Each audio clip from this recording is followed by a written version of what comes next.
Paris AI action సమ్మిట్లో పాల్గొన్న ప్రధానమంత్రి cyber భద్రత, డీప్ ఫేక్ వంటి సవాళ్లను ఎదుర్కోవాల్సిన అవసరం ఉందన్న మోదీ, ఏఐ రంగంలో అనుభవాన్ని ఇతర దేశాలతో పంచుకునేందుకు భారత్ సిద్ధంగా ఉందని వెల్లడి. కేంద్ర బడ్జెట్ జాతీయ అభివృద్ధి అవసరాలను సమతుల్యం చేస్తుందన్న నిర్మలా సీతారామన్. 100 జిల్లాల్లో వ్యవసాయ ఉత్పత్తులను పెంచడంపై దృష్టి సారించామన్న కేంద్ర ఆర్థిక మంత్రి. ముఖ్యమంత్రి రేవంత్ రెడ్డితో మందకృష్ణ మాదిగ భేటీ. ఎస్సీ ఉపకులాలను 4 గ్రూపులుగా విభజించాలని అభ్యర్థన. అభ్యంతరాలను కేబినెట్ సబ్ కమిటీ దృష్టికి తీసుకెళ్లాలని సీఎం సూచన. పేదరికం ప్రాతిపాదికగా ఇందిరమ్మ ఇళ్లను మంజూరు చేస్తామన్న స్పీకర్ గడ్డం ప్రసాద్ కుమార్.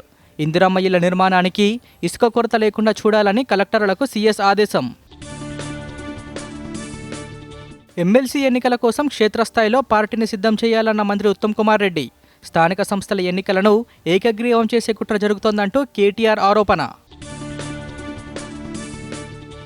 జబల్పూర్లో ఘోర రోడ్డు ప్రమాదం. ప్రయాగ్రాజ్ నుంచి తిరిగి వస్తుండగా దుర్ఘటన. 7 హైదరాబాద్ వాసులు మృతి. సీఎం సహా ప్రముఖుల సంతాపం. దేశీయ స్టాక్ మార్కెట్కు భారీ నష్టాలు. 1000కి పైగా పాయింట్లు నష్టపోయిన సెన్సెక్స్. 9 లక్షల కోట్ల మదుపరుల సంపద ఆవిరి.